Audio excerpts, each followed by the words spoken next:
Olá, alunos, tudo bem com vocês? Ainda falando do projeto de leitura, hoje a gente vai falar sobre os movimentos da Terra. Conforme vocês estão vendo aqui, né? Lógico que a Terra não se movimenta com tamanha velocidade. É tão lenta que a gente nem percebe, não é isso? Mas ela tem movimento sim. Então, você já deve ter observado que os astros assumem posições diferentes no céu. Um exemplo é o Sol.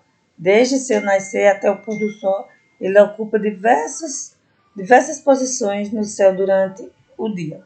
Nessa imagem aqui, está ocupando 3 espaços. Marte, né, a partir do que a Terra nasceu, ela fez todo esse caminho, né?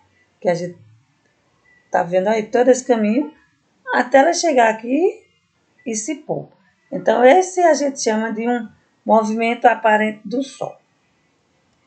Então, Márcia, afinal, é o Sol que se move em relação à Terra ou é a Terra que se move em relação ao Sol? Né? Então, a gente, para responder a essas perguntas, é necessário realizar um breve estudo sobre o movimento. Então, aqui nós estamos vendo 2 pessoas dentro de um ônibus, né? E nós temos dois questionamentos. Quais evidências de que o ônibus está em movimento pode ser percebida nos detalhes da imagem? E Paulo está em movimento em relação a Luciana e em relação à árvore na rua. Então, Paulo está em repouso em relação a Luciana e ele também está em repouso em movimento em relação à árvore na rua. Então, 2 questionamentos que faremos. Então, no primeiro questionamento, as evidências de que o ônibus está em movimento, a gente percebe pelas imagens na janela. Percebam que aqui é uma imagem, aqui já é outra, não é isso? Então, se mostram que estão em posições diferentes, o que pode ser evidência de que o ônibus está em movimento. Aqui você tem uma imagem, aqui você tem outra, então as posições são diferentes. Então, isso é uma evidência de que o ônibus está em movimento. E o segundo questionamento. Paulo está em movimento ou em repouso em relação a Luciana? Já esse segundo questionamento aí, em relação a Luciana, mas ele está em repouso em relação a Luciana por quê? Porque Luciana e ele estão os dois sentados, né? Não tem nenhuma alteração entre eles. Porém, em relação à árvore, ele está em movimento. Por quê? Pois ele está dentro do ônibus que está em movimento em relação à árvore, né? Em relação à árvore na rua, ele está em movimento. Por quê? Porque, né, o ônibus está em movimento e a árvore é quem está parada.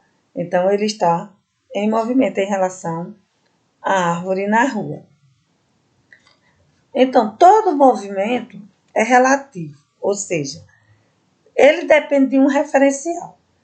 Na imagem anterior, lá do ônibus, os seus passageiros estão em movimento em consideração ao solo ou à terra, como referencial. Né? A terra é um haste que está em constante movimento. Então, se você diz assim, em relação à terra, fulano está em movimento, fulano vai estar em movimento, porque a terra está sempre em movimento. E em relação ao solo também. Por quê? Porque houve um distanciamento entre o ônibus e o solo. Então, vai estar em movimento. Já um passageiro sentado no banco do ônibus estará em repouso se o outro passageiro também sentado estiver adotado como referencial, como foi o caso de Luciana. Paulo está em repouso em relação a Luciana? Está. Por quê? Porque Luciana está sentada, assim como Paulo. O referencial foi Luciana. Mas se Luciana está sentada e Paulo está sentado, os dois vão estar em repouso. em relação um ao outro, pois a distância entre eles não se altera. A impressão que temos ao ver o Sol passar pelo céu se compara ao de um passageiro no interior do ônibus. Ele vê a árvore passar por sua janela, mas quem está em movimento é o ônibus, né? E não a árvore, que nessa comparação representa a Terra em movimento. Né? Então, ele está comparando aqui a passagem que a gente vê o Sol passando no céu durante o dia com o ônibus e a árvore na rua. Ele vê a árvore passar, mas na verdade quem passa é o ônibus. A gente vê o Sol passando, né, fazendo esse movimento no céu, mas na verdade quem é que está se movimentando? A Terra e não o Sol, não é isso? Então, dessa maneira, tendo o Sol como referencial, ele está parado em relação à Terra. O Sol, ele está sempre parado em relação à Terra, porque o Sol não se movimenta. E a Terra está em movimento em relação ao Sol, porque a Terra sempre está em movimento. Então, a Terra ela realiza diferentes movimentos em relação ao Sol. E vamos estudar dois deles, que é o movimento de rotação e o de translação, e também observar algumas consequências desses movimentos que podem ser observados. E vamos começar com esse aqui, o gnomo e os movimentos da Terra. Então, a rotação e a translação são movimentos realizados pela Terra e que podem ser investigados por meio da análise da sombra, né? Que a Terra, conforme ela vai se movimentando, ela vai formando uma sombra. E a gente pode observar através dessas sombras. E para a gente observar, a gente precisa de um equipamento, né? Que é chamado de gnomo. O que é esse equipamento? Então, é uma vara que a gente vai posicioná-la na posição vertical e fixar em um local onde recebe incidência de luz do Sol durante todo o dia, e assim a gente consegue fazer a leitura, né, a análise dessa sombra. Então, aqui nós temos esse gnomo, que é essa vara aqui, como vocês estão vendo aqui, e todos esses traços que vocês estão vendo aqui são as sombras. Então, a gente reparou aqui, ó, que esse gnomo foi localizado em um ambiente onde leva sol o dia inteiro, desde o nascer do sol até o pôr do sol. E aqui a gente vê, né, a sombra durante todo o dia. Então, sombra do pôr do sol, sombra do período da tarde, sombra do meio-dia, sombra do período da tarde e sombra ao nascer do sol. Né? Então, a sombra ao nascer do sol era esta. A sombra ao pôr do sol já estava do outro lado. Né? A sombra do meio-dia, né, é essas daqui, essas três aqui. E assim sucessivamente a gente vai vendo as posições da sombra durante todo o dia que o Sol vem fazendo esse movimento no céu. Veja uma representação de um gnomo fixado em uma determinada cidade no Brasil com as respectivas sombras formadas ao longo do dia, que são essas aqui. Se esta investigação for feita no decorrer de um ano, outras alterações na sombra do gnomo também poderiam ser observadas. E é o que a gente vai observar aqui, ó. Um mês, essa aqui foi no mês de dezembro, essa aqui foi no mês de março e setembro, e esta daqui foi no mês de junho, todas ao meio-dia. Mês de setembro, março e setembro, mês de dezembro, aliás, março e setembro e junho, no mesmo horário. E a gente vai ver que a inclinação da sombra está diferente, né? Ó. Aqui é bem inclinada, bem quase em pé. Aqui já um pouco menos inclinada e aqui bem menos inclinada ainda. Então, essa análise ao meio-dia em 4 meses diferentes no mesmo local. A gente vê que a sombra está diferente no mesmo local e sendo ao meio-dia. Só os meses que mudaram e já teve uma mudança na sombra, né? Ó. Então, as variações da posição e do tamanho das sombras projetadas do gnon ocorreram por causa das diferentes posições que o Sol ocupa no céu, seja durante um dia, seja durante um ano. Por sua vez, a posição que o Sol no céu nesses intervalos de tempo, dia ou ano, estão relacionadas aos movimentos de rotação e translação da Terra, né? Que a Terra ela vai girando e conforme ela vai girando, ela vai dando uma posição de sombra diferente no planeta Terra. Então aqui nós temos os movimentos da Terra, né? Todos os astros do universo realizam movimentos. O astrônomo alemão Johannes Kepler realizou importantes descobertas sobre esses movimentos dos planetas.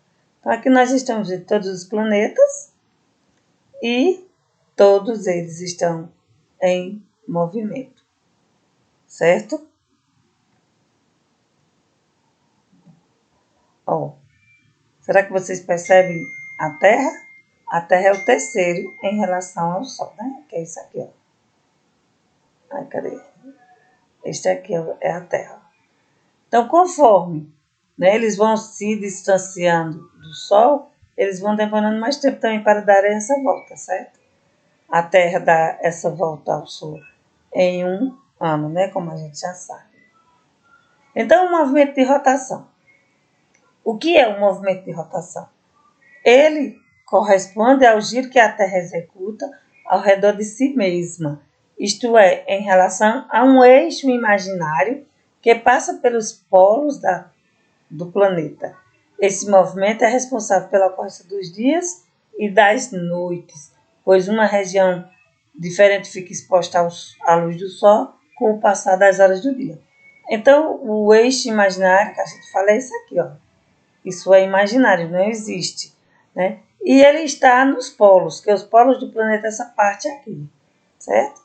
Então, você repara que conforme ela está se movimentando aqui, né? Essa parte aqui está na sombra e esta no Sol.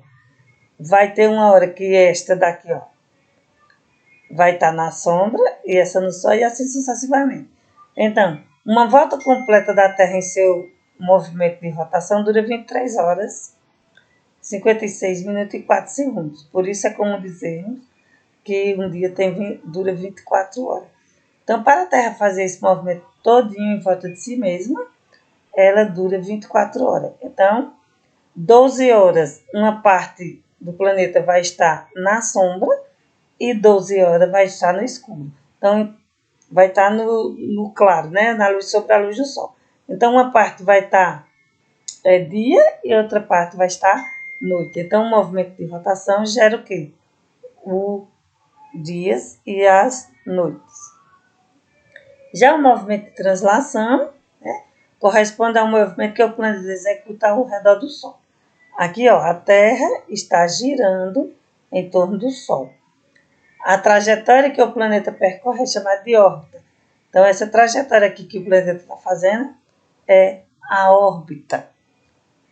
E o formato da órbita é aproximadamente circular, né? Parecendo com uma roda, né? Mas ela não é tão, ela é meio oval, a gente repara que é meio oval. Então, uma volta completa da Terra em torno do Sol, em seu movimento de translação, dura cerca de 365 dias, 6 horas e 8 minutos. Em relação ao calendário que utilizamos, dizemos que a Terra leva um ano para completar uma volta em torno do Sol. E aqui nós estamos vendo, né? Ela dando esta volta em torno do Sol. E vocês podem ir reparando, ó, que conforme ela vai dando essa volta, né, algumas partes da Terra ficam no escuro e outras ficam sobre a luz do Sol. E aí vai sendo iluminado as partes da Terra e outras partes escuras.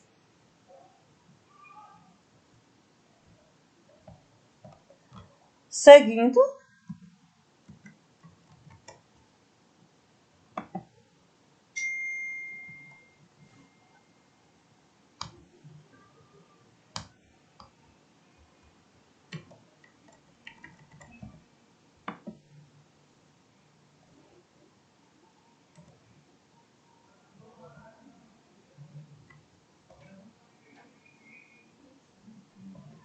vamos falar do ano bissexto.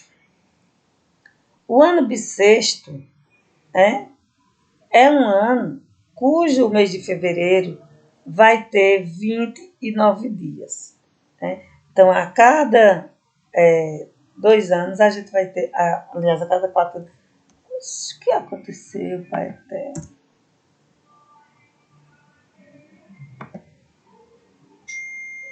Só um minuto. Que deu uma zebra aqui no meu computador, minha gente, mas vou continuar, tá? Então, a gente tem ano bissexto, né? O que vai ser o ano bissexto? Como eu estava dizendo a vocês, a cada... o mês de fevereiro ele tem 28 dias. Sendo que vai ter um período que o ano bissexto vai ter 29, o mês de fevereiro vai ter 29 dias. Então, no calendário que adotamos, um ano é definido com um intervalo de 365 dias, certo? 365 dias tem um ano. Porém, o tempo que a Terra leva para executar esse movimento de translação da Terra em torno do Sol, que define o intervalo de ano lunar, é chamado de ano lunar, ano solar, que leva 365 dias e 6 horas. Sendo assim, existe uma diferença de 6 horas. A gente vai ter uma diferença de 6 horas, né, para que fica aí. E o que é feito com esse período de 6 horas? Vamos ver aqui o que é feito com esse período de 6 horas. Vocês estão vendo aqui, ó, que um ano bissexto acontece de 4 em 4 anos. Por quê? Porque essas 6 horas sobram. Então, a gente junta essas 6 horas durante 4 anos e acrescenta um dia no calendário do mês de fevereiro. Então, observando a tabela do tempo, os 2 últimos anos bissextos e os próximos, né? Então, nós tivemos aqui 2008, 2012 e estamos nesse aqui, né? Que é o 2020 e vamos ter o 2024. Ano comum. Um ano comum tem 365 dias e o mês de fevereiro só vai ter 28 dias. Um ano comum é um ano que não é bissexto. Um ano bissexto, a gente vai ter 366 dias e o mês de fevereiro vai ter 29 dias. Então, aqui nós temos a diferença, né, do ano bissexto com o ano comum. O ano comum, fevereiro, tem 28 dias e o ano bissexto, fevereiro, tem 29 dias. Eixo de inclinação da Terra. A Terra ela tem esse eixo de inclinação. A Terra gira em torno do Sol com o seu eixo de inclinação ligeiramente inclinado em relação ao plano de sua órbita, né? Faz um ângulo de 23 graus a 27 com a linha perpendicular. E esse eixo de inclinação da Terra, essa posição relativa ao eixo de rotação em relação ao Sol, não é sempre a mesma ao longo do tempo. Assim como consequência, o movimento de translação da Terra e da inclinação do seu eixo de rotação, os raios solares eles vão incidir na Terra de forma diferente durante o ano. E assim surgem as estações do ano. Então, a gente repara aqui, ó, que aqui está iluminado uma parte da Terra diferente, aqui outra e aqui outra. E sendo assim, né, aqui, ó, a inclinação. Uma hora está assim, outra hora está assim. 2 tipos de inclinação. Então, quando a inclinação é grande, como essa inclinação é grande, a luz solar que chega à Terra distribui-se por uma maior área e, por isso, aquece menos. Quando a inclinação é pequena, a luz solar que chega à Terra distribui-se por uma menor área e, por isso, aquece mais. né? Então, consequentemente, onde é mais aquecido, a gente vai chamar de o quê? De o verão, né? Então, a inclinação A é a menos inclinação, então maior é aquecimento. E a B, quando tem maior inclinação, menor vai ser o aquecimento do planeta. E assim, com essas inclinações, a gente vai ter as estações do ano, né? Então, aqui nós temos, ó, as 4 estações do ano. O início do verão aqui, ó. Aqui nós temos o início, né, do outono, que é o outono a gente tem o outono é uma estação do ano, não é isso? Aqui nós temos, ó, o dezembro, nós temos o verão e aqui nós temos o inverno. E nós temos também os equinócios, né? Aqui falando dos equinócios e dos solstícios, né? Então, nos equinócios, nós temos primavera, início da primavera. Então, nós temos aqui primavera, verão, outono e inverno. Então, conforme a Terra vai girando, com os movimentos de rotação e translação, a gente também tem as consequências das 4 estações do ano no planeta. E assim, terminamos a aula de hoje e estarei enviando a atividade com mais um textozinho para vocês, ok? Tchau!